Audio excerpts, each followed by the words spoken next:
नमस्कार, the bonus के prime time show bonus point में आप सभी का स्वागत है। मैं हूं विपुल सिंह और शाम के 7 बजते ही आपकी जेब से लेकर के देश की अर्थव्यवस्था पर असर डालने वाली तमाम महत्वपूर्ण खबरें लेकर के हम पहुंच चुके हैं अपने स्टूडियो। और इन खबरों के विश्लेषण के लिए हमारे साथ जुड़ चुके हैं द बोनस के संपादक अंशुमान तिवारी जी मुंबई स्टूडियो से। अंशुमान सर, बहुत बहुत स्वागत सर आपका। धन्यवाद विपुल जी, आप सबका स्वागत है। तो अंशुमान सर के साथ आज के कार्यक्रम का आगाज़ करें और आज जो तमाम खबरें हैं उनका विश्लेषण शुरू करें। उससे पहले आपको फटाफट ये बता देते हैं कि आज मुख्य तौर पर वो कौन सी खबरें हैं जो कि जगह बनाने में कामयाब रही हैं आज के बोनस पॉइंट पे, और किस आधार पर हम उन पर बातचीत करने वाले हैं, नजर डालते हैं बोनस पॉइंट पे के ऑन द शो पर। तो ऑन द शो में सबसे पहले आज हम बात करेंगे खरीफ की खेती से जुड़े हुए अपडेट को लेकर के। धान का रकबा बढ़ने से खरीफ की खेती, कुल खेती पिछले साल से अब आगे है। धान का रकबा 39 लाख हेक्टेयर आगे चल रहा है। इस खबर के बाद बात करेंगे कॉर्पोरेट बॉन्ड्स की आई बाढ़ पर। पिछले साल रिकॉर्ड बॉन्ड्स के बाद इस साल भी नए कॉर्पोरेट बॉन्ड्स का ट्रेंड बना हुआ है। अंशुमान सर से समझने की कोशिश होगी कि आखिर में इतने कॉर्पोरेट बॉन्ड्स आ क्यों रहे हैं। अगली खबर आईटी कंपनियों के वैल्यूएशन से जुड़ी हुई है। आईटी शेयरों में गिरावट की वजह से आईटी कंपनियों का वैल्यूएशन 5 साल के निचले स्तर पर पहुंच गया है। इसके बाद हम बात करेंगे एप्पल पर एलन मस्क के आरोप से जुड़ी खबर को लेकर के। मस्क ने एप्पल पर एंटी ट्रस्ट नियमों के उल्लंघन का आरोप लगाया है। मस्क का कहना है कि एप्पल ने आर्टिफिशियल इंटेलिजेंस कारोबार में ये उल्लंघन किया है। अगली खबर होगी भारत पर अमेरिका के टैरिफ के असर से जुड़ी हुई। जी हाँ, टैरिफ की वजह से भारत का अमेरिका को होने वाला 55% एक्सपोर्ट प्रभावित होगा। जानेंगे कि कहां कहां पर मार पड़ रही है। और सबसे आखिर में बात होगी चीन और अमेरिका के बीच टैरिफ पर बनी सहमति का, पर हम विश्लेषण करेंगे। इस सहमति का दोनों देशों में एक जो है मिनी डील के तौर पर भी देखा जा रहा है सहमति को। और अंशुमान सर से समझने की कोशिश होगी कि इस मिनी डील का असर क्या कुछ होता हुआ दिखाई देगा। लेकिन शुरुआत करेंगे हम धान से जुड़ी हुई खबर के साथ। देश में इस साल धान का रकबा बढ़ने की वजह से खरीफ की कुल खेती पिछले साल के मुकाबले आगे चल रही है। कृषि मंत्रालय के आंकड़े बताते हैं कि 8 अगस्त तक देश भर में खरीफ का कुल रकबा 995 लाख हेक्टेयर रहा।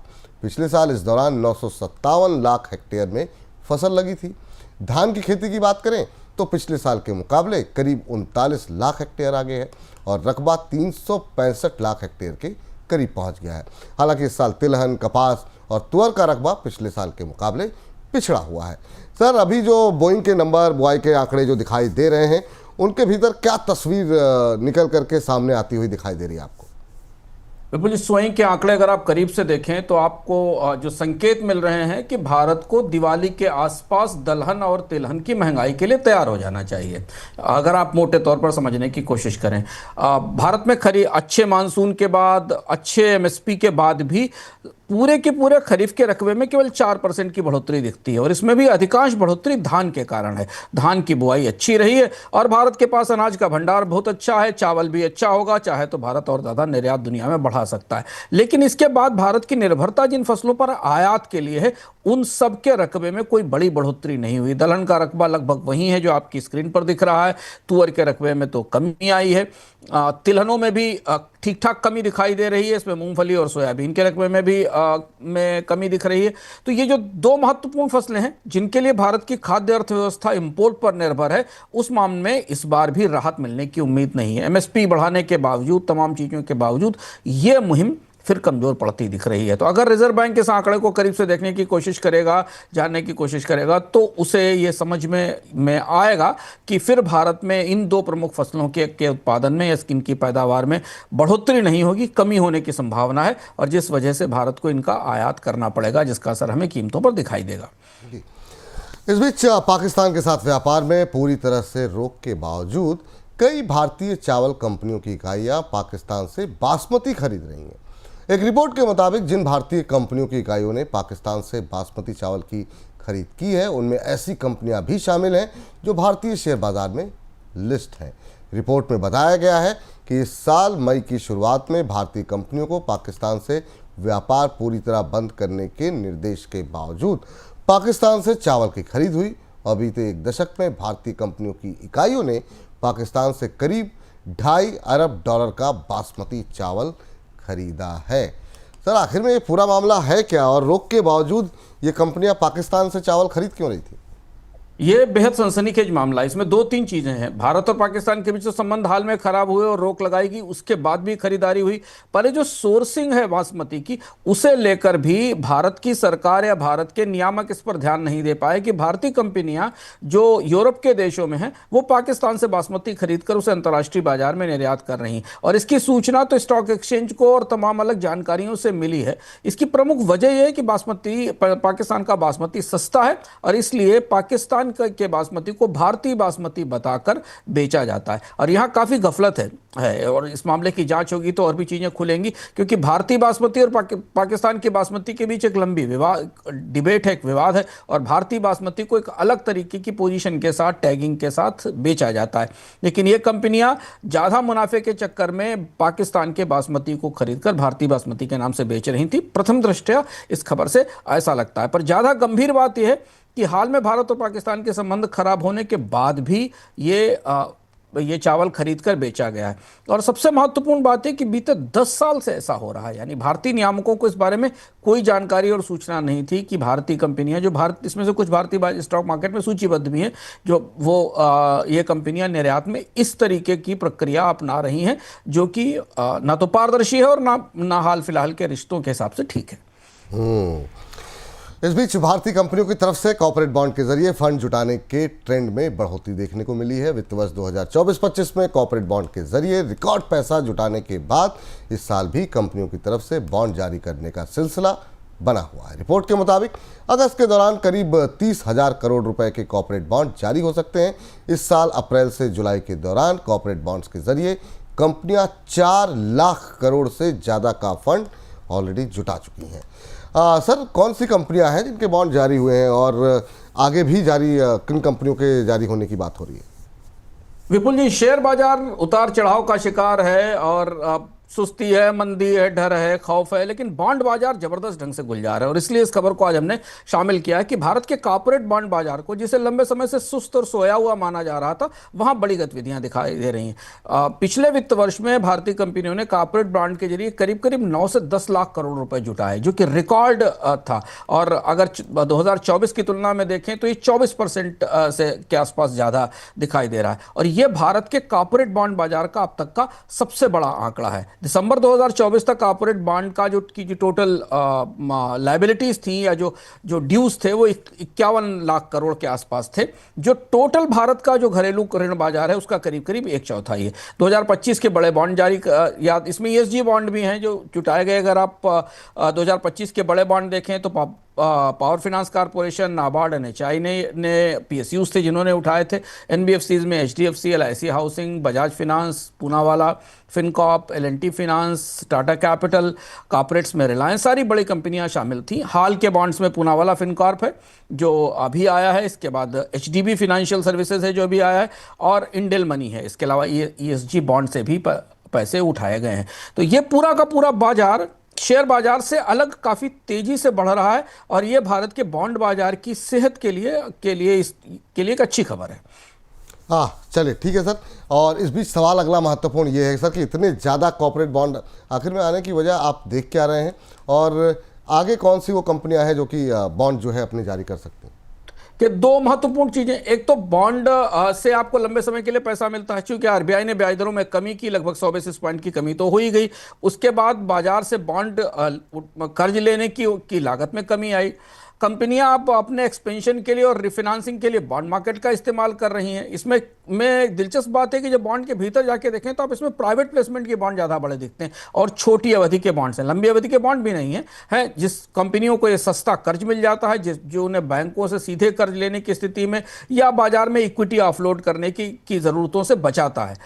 म्यूचुअल फंड, बीमा कंपनियां, पेंशन फंड और FPIs सरकारी बॉन्ड की तुलना में थोड़ा बेहतर रिटर्न लेने के लिए इन बॉन्ड्स में निवेश करते हैं। तो ये बॉन्ड मार्केट के अंदर एक बदला हुआ परिदृश्य है जिसमें कंपनियों ने नया रास्ता निकाला है पूंजी जुटाने का। जो आने वाले बॉन्ड हैं उनमें अगस्त में जो बड़े बॉन्ड आने वाले उसमें गोदरेज प्रॉपर्टीज का करीब $20 बिलियन के बॉन्ड की चर्चा है। NHPC का करीब 2,000 करोड़ का एक बॉन्ड आने वाला है, 2 से 3 साल का। सारे छोटी अवधि के ब्रांड आपको बॉन्ड दिखाई देंगे। NTPC ग्रीन एनर्जी का एक बॉन्ड आने वाला, ग्रीन एनर्जी बॉन्ड है करीब 2,000 से 2,500 करोड़ का, 5 से 10 साल का ग्रीन बॉन्ड होगा। होगा।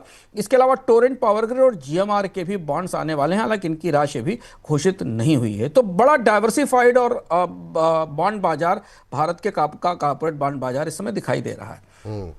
इस बीच आईटी सेक्टर में जो है बात कर लेते हैं। आईटी सेक्टर में आ रही बिकवाली की वजह से इस सेक्टर की कंपनियों का वैल्यूएशन लगातार कम होता हुआ दिखाई दे रहा है। एक रिपोर्ट के मुताबिक जनवरी से अब तक शेयर बाजार की टॉप 5 आईटी कंपनियों का वैल्यूएशन औसतन 24% घट चुका है और उनका वैल्यूएशन 5 साल के निचले स्तर पर आ गया है।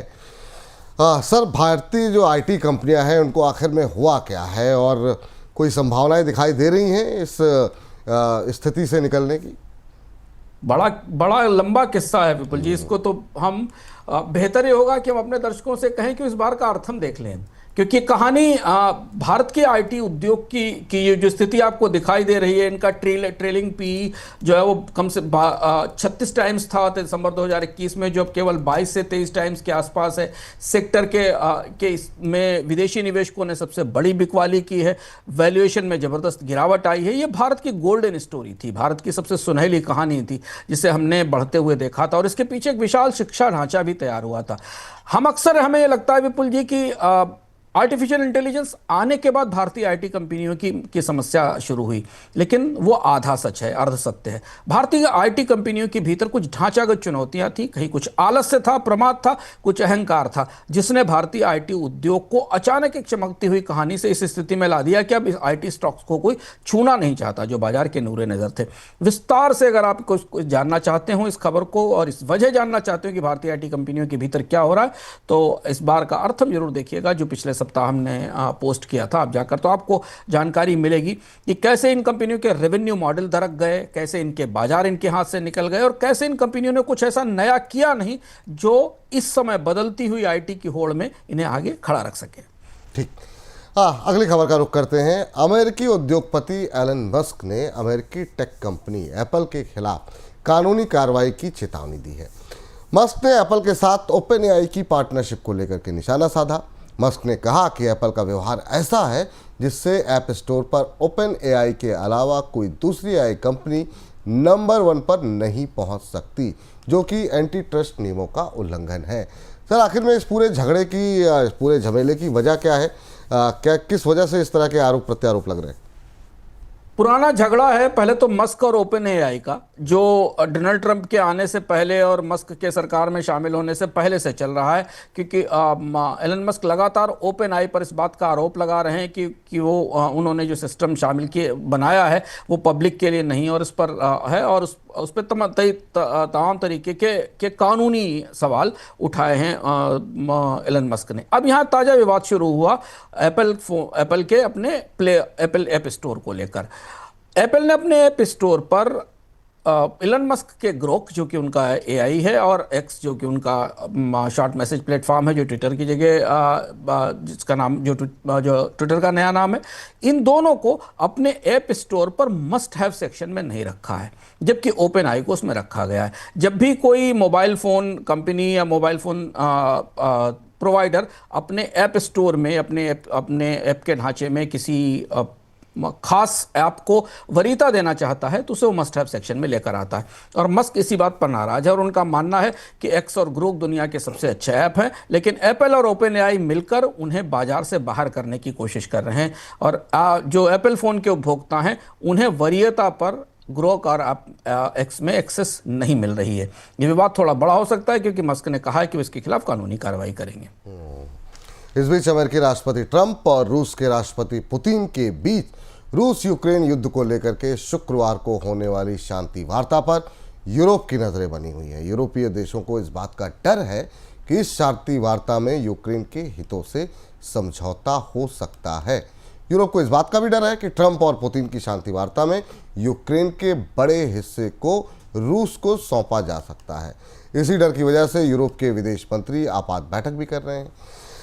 सर, आखिर में यूरोप की सबसे बड़ी चिंता इस बैठक को लेकर के दिखाई क्या दे रही है? यूरोप की सबसे बड़ी चिंता यह है कि डोनाल्ड ट्रंप इस शांति को कराने के लिए और इसका श्रेय लेने के लिए बेहद उत्सुक हैं और वो इसके लिए किसी भी सीमा तक जा सकते हैं। वो यूक्रेन को इस बात के लिए बाध्य कर सकते हैं कि वो अपना एक बड़ा हिस्सा पुतिन को या रूस को दे दे। यूरोप के लिए पुतिन कतई विश्वसनीय नहीं है। पूरे यूरोप को इस बात का डर है कि पुतिन पर भरोसा नहीं किया जा सकता। और अगर अभी आप हाल में ही देखें, एक ही महीना बीता जब एक महीने पहले नाटो की बैठक हुई थी जिसमें डोनाल्ड ट्रंप भी मौजूद थे और जहां रूस के खिलाफ पूरी पेशबंदी, नाटो की पेशबंदी की तैयारी हुई थी, नए हथियार जुटाने की बात थी। डोनाल्ड ट्रंप ने कहा था कि यूरोप को और नाटो को मदद दी जाएगी। एक महीने के भीतर डोनाल्ड ट्रंप अब मेज पर बैठने जा रहे हैं।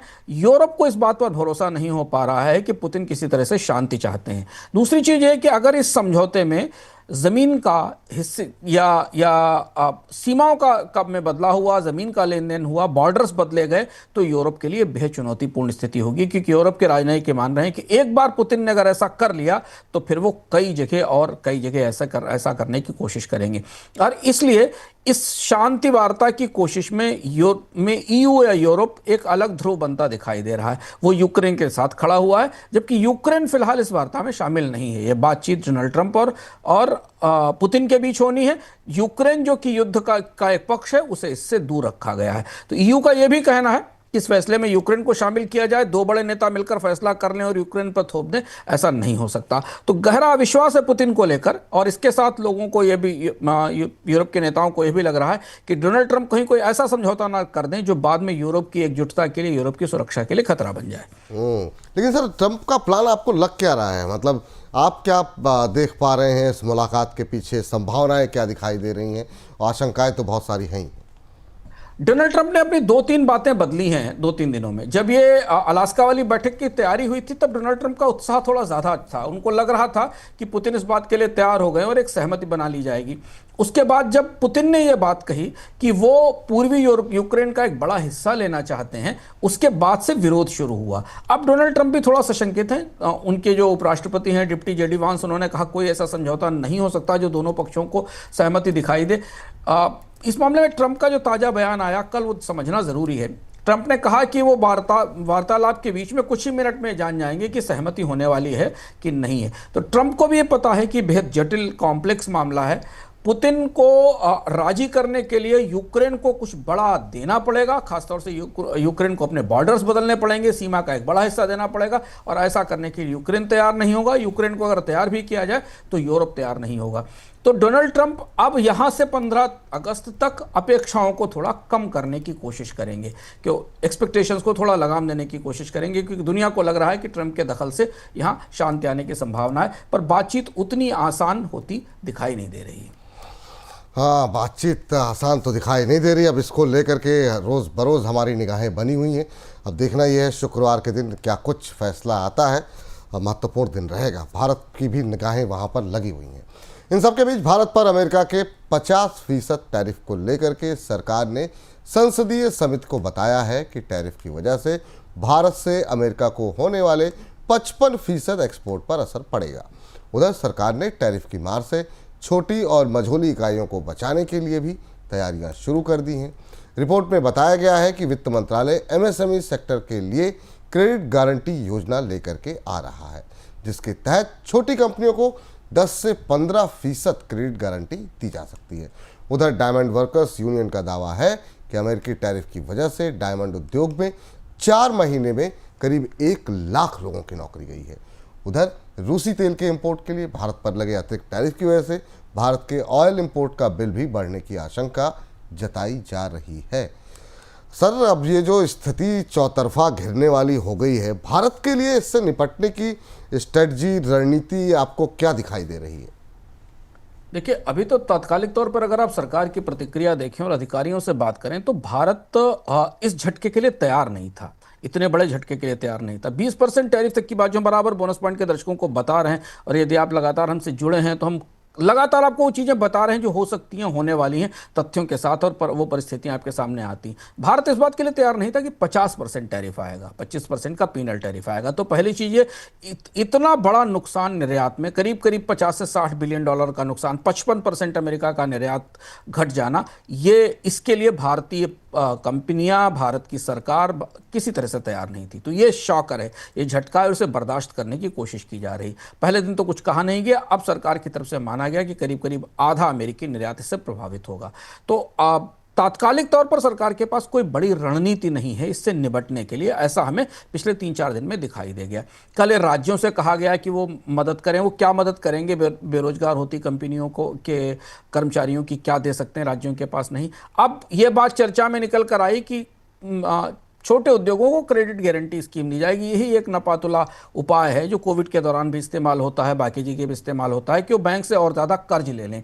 पर बैंक से और ज़्यादा कर्ज लेने से विपुल जी उनका सामान थोड़ी बिकने लगेगा, उन्हें तो बाजार चाहिए बेचने के लिए। कर्ज लेकर वो प्रोडक्शन कर भी लेंगे तो माल कहाँ बेचने जाएंगे? तो अभी उसकी कोई अल्टरनेट स्ट्रेटेजी नहीं है। सरकार के भीतर दो पक्ष हैं। एक पक्ष को लग रहा है कि अभी ये शांति वार्ता ठीक हो जाएगी, चीज़ें बेहतर हो जाएंगी और उसके बाद अमेरिका के साथ बातचीत फिर शुरू होगी तो ये आफत या आपदा टल जाएगी। जबकि दूसरा पक्ष अभी ये समझने की कोशिश कर रहा है कि ये जो हवा दुनिया की है, जिस हवा में अमेरिका और चीन और अमेरिका और रूस नए सिरे से दोस्त बन रहे हैं, उसमें परिस्थितियां क्या बनेंगी। तो तत्कालिक तौर पर कोई बड़ी रणनीति नहीं है और ना ही भारत ने कोई सख्त प्रतिक्रिया भी की है WTO में या किसी भी स्तर पर।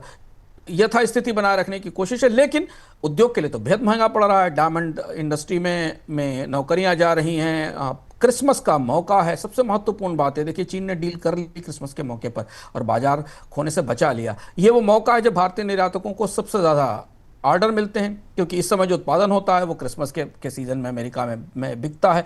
तो उनके पास, कंपनियों के पास तो अभी कोई समाधान या विकल्प नहीं है। ऑर्डर भी रद्द हो रहे हैं, निर्यातक दूसरे सप्लायर्स को भी तलाश रहे हैं। लेकिन सर, यहाँ से क्या अमेरिका से होने वाले नुकसान की भरपाई, बहुत लोग ये कह रहे हैं कि कहीं पर और किसी देश पे जो है एक्सपोर्ट बढ़ाने से हो जाएगी, क्या वाकई में इस नुकसान की भरपाई बाकी बाजार से आपको होती दिखाई दे रही है? बोल जी, 55% अमेरिका से होने वाला निर्यात इससे खत्म हो जाएगा अगर ये टैरिफ लंबे समय तक लगे रहे। अभी तक तो इनके हटने की कोई संभावना नहीं, बातचीत भी अब नहीं होती दिखाई दे रही है। इतना बड़ा निर्यात तत्काल किसी दूसरे बाजार में खपा देना असंभव है, संभव नहीं। इतना बड़ा बाजार कहीं नहीं मिलेगा। कहने को हम उत्साह में कह सकते हैं कि भारत के FTAs हुए हैं, पर उन FTA इसका परफॉर्मेंस रिकॉर्ड पर है। हम लोग पिछले किसी कार्यक्रम में चर्चा भी कर चुके हैं कि भारत ने अभी तक जितने FTA किए हैं उनमें भारत का निर्यात बहुत ज़्यादा नहीं बढ़ा, वहाँ से आयात बढ़ा है। और जिन उत्पादों का, जिन सामानों का एक्सपोर्ट अमेरिका के बाजार को होता था, उसके लिए नए बाजार तलाशना, वहाँ पहुँचना और वहाँ खड़े होना, इसमें लंबा समय लगता है। निर्यात बाजार बनाने में वहाँ पहुँचने की एक लंबी प्रक्रिया है। तो ये तो तय है कि ये जो उत्पादन अमेरिका को जा रहा है उसका एक बड़ा हिस्सा सरप्लस होगा। या तो उत्पादन में कमी होगी, कंपनियां बंद होंगी, या उस माल को भारतीय बाजार में खपाना होगा। यहाँ बड़ी चुनौती और बड़ी जो महत्वपूर्ण बात यह है कि हमें यह देखना होगा कि सरकार इस पूरे संकट से निपटती कैसे। अगर वो फिर निर्यात बाजारों की तरफ जाना चाहती है तो ये फिर वाइल्ड गूड्स चेज है। इसमें तो आप केवल अंदाज से जा सकते हैं कि अमेरिका का निर्यात कहीं दूसरी जगह हो जाए। बेहतर यह होगा कि भारत सरकार अपनी तरफ देखे, देश के अंदर खपत बढ़ाने की कोशिश करे, उसकी रणनीति बनाए, तभी अर्थव्यवस्था इस झटके से संभल पाएगी। इस बार के अर्थम में हम इस पर विस्तार से बात करेंगे, लेकिन सप्ताह के अंत में हम आपको बताएंगे कि ये जो समस्या है जो भारत के सामने इस समय, ये लगभग लीमन ब्रदर्स वाले दौर की समस्या जैसी है और इससे निपटने की रणनीति क्या हो सकती है। जी बिल्कुल, जो है तो इसके लिए आप जो है अर्थम अवश्य देखिए। और इस बीच अमेरिकी राष्ट्रपति ट्रंप और एक तरफ और दूसरी तरफ रूस के राष्ट्रपति पुतिन के साथ शांति वार्ता करने जा रहे हैं, और दूसरी तरफ उन्होंने रूस का तेल खरीदने के लिए भारत के ऊपर लगाए अतिरिक्त 25% टैरिफ को रूस की अर्थव्यवस्था के लिए बड़ा झटका बताया है। ट्रंप ने कहा कि रूस की अर्थव्यवस्था पहले ही अच्छा प्रदर्शन नहीं कर रही है और भारत के ऊपर टैरिफ से उस पर और भी खराब असर पड़ेगा। सर, ये ट्रंप इशारा किस तरफ कर रहे हैं? ट्रंप का इशारा रूस से ज्यादा भारत की तरफ था। इशारों में, क्योंकि रूस के साथ तो बातचीत करने जा रहे हैं और वो शांति की कोशिश है। डोनाल्ड ट्रंप का रुख काफ़ी प्रतिक्रियात्मक है भारत को लेकर, और जब से ये टैरिफ आया है और इससे पहले की व्यवस्था है, डोनाल्ड ट्रंप लगातार हर दूसरे तीसरे दिन कुछ ऐसी टिप्पणियां कर रहे हैं जो कि भारत की तैयारियों को, कोशिशों को, स्थितियों को सामान्य बनाने के लिए चुनौतीपूर्ण है। और ये एक इस बात का भी संकेत है कि डोनाल्ड ट्रंप चाहते हैं कि जो भी व्यापार संधि हो वो उनकी शर्तों पर हो, और प्रतिदिन आने वाला यह संकेत भारतीय पक्ष के लिए और ज़्यादा उलझन बढ़ा रहा है कि कहाँ से दरवाज़ा निकाला जाए, कैसे राजी किया जाए और कैसे चीज़ों पर सहमत हुआ जाए। और इसलिए मैंने कहा कि अभी भारत और अमेरिका के बीच किसी संधि की, किसी वार्ता की संभावना फिलहाल तात्कालिक तौर पर होती नहीं दिखाई दे रही है, और यही वजह भी है भारतीय कंपनियों के लिए कि उनके सामने बड़ी अनिश्चितता है। तो ये बात यहाँ पर है। और इस बीच चीन और अमेरिका ने टैरिफ को लेकर के 3 महीने की डील की डेडलाइन खत्म होने से पहले ही डील की मियाद को और 3 महीने यानी कि नवंबर तक बढ़ा दिया है। दोनों देशों के बीच बनी इस सहमति को मिनी डील के तौर पर भी देखा जा रहा है। अमेरिकी राष्ट्रपति ट्रंप ने चीन को टैरिफ से दी छूट की मियाद को 10 नवंबर तक बढ़ाने की बात कही है। उधर चीन ने भी कहा कि वो भी अमेरिका पर टैरिफ पर रोक बनाए रखेगा। दोनों देशों के बीच सहमति का मतलब यह है कि अमेरिका में चीन से होने वाले इंपोर्ट पर 30% टैरिफ होगा और चीन में अमेरिकी इंपोर्ट पर 10% टैरिफ रहेगा। पहले अमेरिका ने 145% और चीन ने 125% टैरिफ की धमकी दी थी। सर, सहमति के प्रमुख जो बिंदु हैं, प्रावधान हैं, वो क्या कुछ हैं और दुनिया पर इसका किस तरीके का असर देख रहे हैं आप? विपुल जी, कल ही हम लोगों ने चर्चा की थी और हमने आपसे कहा था, हम लोगों ने कहा था कि जैसे ही अमेरिका ने चीन के लिए एआई चिप का लाइसेंस खोला और एनवीडिया और एएमडी को इस बात की इजाज़त दी कि वो चिप बेचें और 15% पैसा रेवेन्यू का दें, ये भी बड़ी दिलचस्प सी डील है। उसी समय स्पष्ट हो गया था कि अब अमेरिका और चीन के बीच एक छोटी मोटी डील हो जाएगी जिसकी तैयारी चल रही थी, क्योंकि अमेरिका को जो तात्कालिक तौर पर चाहिए था वो अमेरिका को मिल गया, रेयर अर्थ, और चीन को जो चाहिए था वो चीन को इस एआई चिप के जरिए मिल गया। तो जो सहमति बनी है उस सहमति का एक हिस्सा आपको विपुल जी ने बता दिया कि अमेरिका के सामान पर 10% टैरिफ होगा और चीन के सामान पर 30% टैरिफ होगा। नवंबर तक ये संधि लागू होगी। दोनों देश कोई नए टैरिफ नहीं लगाएंगे। दोनों देशों ने, चीन ने अपने लिए क्रिसमस का बाजार हासिल कर लिया और डोनाल्ड ट्रंप, जिनको ये लग रहा था क्योंकि महंगाई के आंकड़े आ जाएंगे जिनमें बढ़ोतरी दिखाई देगी आपको, बढ़ती हुई महंगाई, क्रिसमस के दौरान महंगाई ना आए, इसलिए डोनाल्ड ट्रंप भी चाहते थे कि यह संधि तत्काल हो जाए, क्योंकि चीन की पर अमेरिका की निर्भरता बहुआयामी है, मल्टी डायमेंशनल है, तो क्रिसमस की सप्लाई प्रभावित नहीं होंगी, सप्लाई चेन्स स्थिर रहेंगी। चीन ने कुछ रणनीतिक खनिजों के लिए और ईवी जैसे मामलों के लिए निर्यात प्रतिबंध हटाने का भी वादा किया है। ट्रंप ने शी को दोस्त कहा आज, ये उन्होंने कहा कि हमारे मित्र हैं। उन्होंने ये भी कहा कि अमेरिका में चीनी छात्रों का भी स्वागत है, जबकि शुरुआत में अमेरिका में भारत और चीन के छात्रों पर ही सबसे सख्त कार्रवाई की गई थी। और दूसरी बात यह कि नवंबर से पहले ट्रंप और शी जिनपिंग की मुलाकात की संभावना है। नवंबर का समय इसलिए महत्वपूर्ण है कि 9 नवंबर तक ये 90 दिनों की समय सीमा खत्म हो जाएगी। ये माना जा रहा है कि इस बीच में अमेरिका और चीन के बीच एक संधि हो सकती है जिसके सारे आयाम डिस्कस हो जाएंगे और उसके बाद दोनों देश आपस में बैठकर बात करेंगे। चीन और यूएस में जो सहमति का पूरी दुनिया पर असर है वो खासा महत्वपूर्ण है और इसीलिए ये संधि बेहद जरूरी थी। बढ़े हुए टैरिफ पे दोनों देशों के बीच सामान्य व्यापार होगा, जिसमें अमेरिका को चीन का बाजार केवल 10% टैरिफ पे मिल रहा है, जबकि चीन को थोड़ा ज़्यादा टैरिफ देना पड़ रहा है। इससे फिलहाल अगले 3-4 महीने तक सप्लाई चेन में जो उथल पुथल हुई थी वो रुक जाएगी। शिपिंग को, लॉजिस्टिक्स को जो अनसर्टेनिटी थी उससे राहत मिल रही है। यहीं से चीन और अमेरिका के बीच बड़े समझौते की संभावना भी बनेगी और कई और जो विवादित मुद्दे हैं उस पर समाधान की बात होगी। सबसे महत्वपूर्ण बात यह है कि दो देश जो एक दूसरे से 3 महीने पहले बिल्कुल लड़ रहे थे और उनकी लड़ाई में दुनिया के बाजार के दुनिया के व्यापार के ध्वस्त होने का खतरा था, 125% 100 टैरिफ वाले परसेंट, वो दोनों दोस्त बन गए और दोनों ने आपस में समझौता कर लिया। और इसका असर हमें आज दुनिया के शेयर बाजारों पर, दुनिया की सप्लाई चेन पर और बहुत सारी चीज़ों पर, कमोडिटी की कीमतों पर दिखाई दिया। कमोडिटी प्राइसेस में आज बढ़ोतरी दिखाई दी, ऑयल थोड़ा रिकवर होता दिखाई दिया, क्योंकि अब ये स्थिरता एक किस्म से दुनिया के विश्व के सबसे बड़े बाजार और सबसे बड़े उत्पादक के बीच में आ रही है। अच्छा सर, ये जो अमेरिका और चीन की जो सहमति है उससे फायदा क्या देख रहे हैं आप?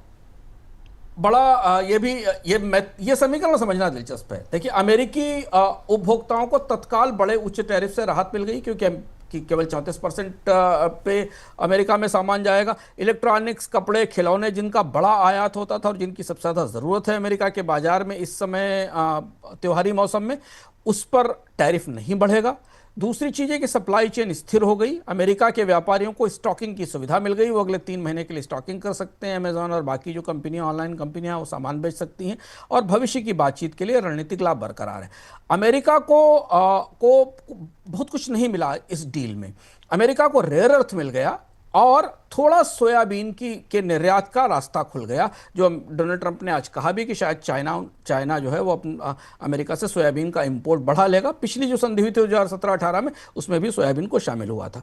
चीन के लिए काफ़ी बड़ा फैसला था और चीन को आप एक कह सकते हैं कि चीन को ग्लोबल कूटनीति में एक बड़ी मनोवैज्ञानिक जीत हासिल हुई, चीन ने कोई बड़ी सौदेबाजी नहीं की, उसे कुछ भी खास देना नहीं पड़ा। टैरिफ का असर होगा, लेकिन लागत कम करके चीन के पास संभालने की क्षमता है। चीन के आंतरिक आकलन बताते हैं कि थोड़ा युआन को कमजोर करके, थोड़ा लागतों को ठीक करके ये 30% का टैरिफ मैनेजेबल है। निर्यात पर असर होगा, पर उतना असर नहीं होगा। अमेरिकी बाजार में पहुंच बनी रहेगी, अमेरिका की निर्भरता चीन पर बनी रहेगी, और आने वाले दिनों में अमेरिका कोई कठोर कदम नहीं उठाएगा। ये ग्लोबल कूटनीति में, ट्रेड कूटनीति में चीन की मनोवैज्ञानिक जीत है, क्योंकि चीन अकेला ऐसा देश था जिसने डोनाल्ड ट्रंप के टैरिफ के जवाब में उतने ही ऊंचे टैरिफ लगाए थे, और ट्रंप को इस बात के लिए बाध्य किया था कि वो लंदन में वार्ता की मेज पर आकर बैठे, मतलब उनके अधिकारी वार्ता की मेज पर बैठे। रेयर अर्थ को अपना हथियार बनाया और उसके जरिए ये पूरी डील की। तो चीन के लिए ग्लोबल कूटनीति में मनोवैज्ञानिक रूप से ये बड़ी जीत बनती दिखाई दे रही है। और अब यहां से जो अगली व्यापार वार्ताएं शुरू होंगी, उसमें चीन अपना पक्ष और ज्यादा मजबूती से आगे लाने की कोशिश करेगा। दुनिया को यह भी समझ में आया है कि डोनाल्ड ट्रंप चाहे कितनी भी आक्रामकता दिखा ले, लेकिन चीन पर उनकी निर्भरता अंततः उन्हें वहां ले आई जहां उन्हें लेन देन में, सामान्य लेन देन में एक समझौता करने पर बाध्य होना पड़ा। अब लेकिन सर, सबसे महत्वपूर्ण बात यह कि इस तमाम घटनाक्रम का भारत के ऊपर किस तरीके का असर देख रहे हैं? क्या भारत के लिए ये सकारात्मक होगा, नकारात्मक होगा? इस सहमति से भारत किस तरीके से प्रभावित होगा? विपुल जी, भारत के लिए थोड़ा कठिन समय है, व्यापार की दृष्टि से और कूटनीति की दृष्टि से भी। देखिए, दोनों जो वार्ताएं हो रही हैं, एक वार्ता जो संधि हुई और एक जो वार्ता होने वाली, उन दोनों के मामलों में भारत की परिस्थिति बड़ी बड़ी अजीबोगरीब है। अगर रूस और अमेरिका के बीच अलास्का में कोई सहमति बनती है, तो भारत के लिए तात्कालिक तौर पर अच्छी खबर होगी। हो सकता है भारत के ऊपर से पेनाल्टी हट जाए, क्योंकि अगर युद्ध खत्म हो जाता है। लेकिन भारत की कूटनीति क्या होगा? उसने तो पुतिन के लिए ट्रंप से मोर्चा ले लिया था, और पुतिन और ट्रंप साथ साथ बैठकर एक मेज पर बात कर रहे हैं। चीन के साथ अमेरिका की संधि के बाद अब अगर आप गौर से देखो तो भारत के निर्यात पर 50% टैरिफ है और चीन के निर्यात पर 30 से 32% टैरिफ, और अगर बाकी और एशियाई अर्थव्यवस्थाओं पर देखें तो 20 से 22% है।